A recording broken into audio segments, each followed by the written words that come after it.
We got soup. We have the best soup this side of the courthouse. Providing food to the unhoused and hungry, that's our passion. Our founder, his name is Rob Rigo. In 2001, Rob suffered a really tragic motorcycle accident. Some guy hit me head on my Harley, and it darn near killed me. It put me in MCO for 90 days.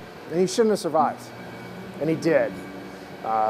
After that incident, after he recovered, therapy, all of that stuff, he was left asking, God, why am I still here? I have to have a purpose. You know, I'm laying there in bed, saying, what can I do to pay God back? From that, it was born. He started making sandwiches with his wife, Laura. And they took him downtown, right by the public library, the main library. Handed out sandwiches on Saturdays. Turned out people started showing up, and after taking them, they thought, let's try hot dogs. So he'd make hot dogs at home and bring them down and hand out hot dogs. And more people showed up. He said, well, let me bring my grill. And this was self-funded. He fully did this all by himself. And slowly it turned into a much more elaborate meal. Friends started bringing food. This is 2002, 2003, and it continued to grow. And it was fully self-funded. Just folks would show up, it turned into meals with a drink, a soup, a side. In 2012, decided this is a thing. I started it, but if it wasn't for all these guys on this bus, it wouldn't be going today. I come down here every week. I sometimes volunteer, try to pay it for it, because I was homeless. I was homeless for a little bit over a year, but that was due to my addiction. I'm blessed.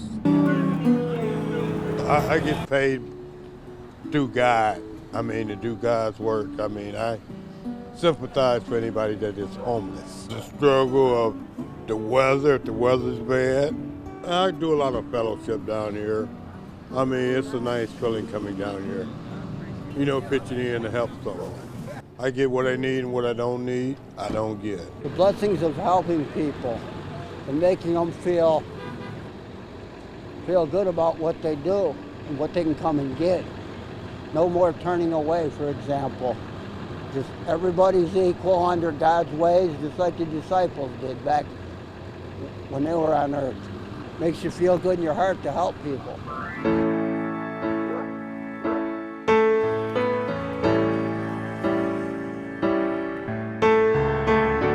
Well, we're making fresh baked beans, sloppy joes. We got chicken, vegetable, noodle soup, and of course peas.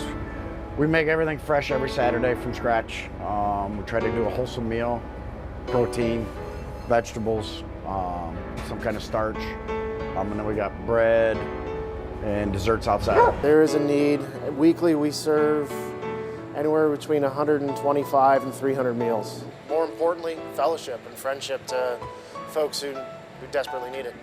You get a lot of different reactions. You're dealing with everyone, right? And mostly it's gratitude, mostly it's thankfulness, mostly it's friendship, actually, because the name fellowship matters, really is part of our core. Is a person who's unhoused many times during a week will just get looked over.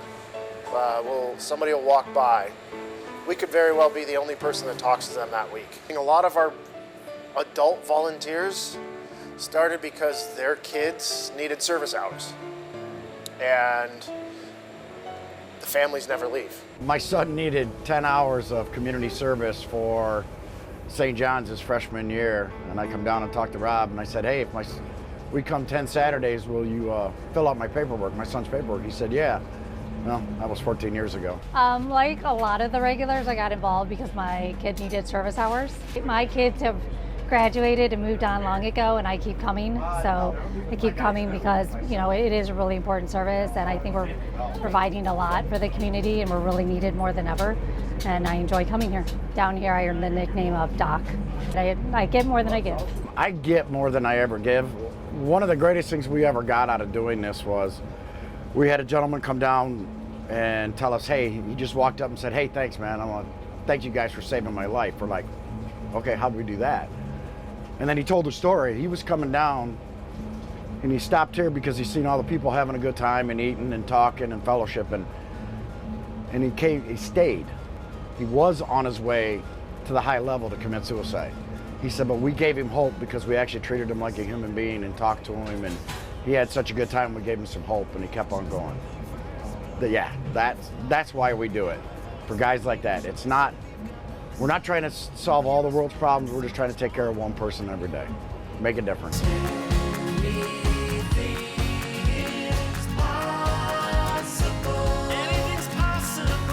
And it's not so much the hot meal. The hot meal is a way to get them down here. We need more dough. Just so that we can talk to them.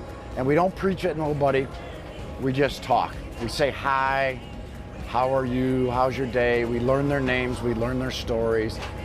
Because you can make an impact on anybody on any given day just by being nice and giving away what God gave you, which is free smiles.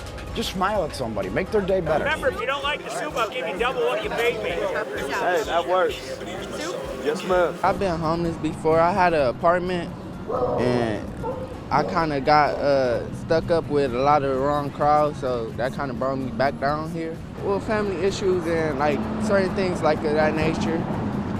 So it's just been a lot of ups and downs, trying to deal with life, Something like this and that nature, it helps out a lot because not a lot of people know where to get to food at, where to get clothes at. This helps out a lot. If I need something to really get like my swag up, I come down here and get a hoodie or something like that, Oh, I see you got your purse.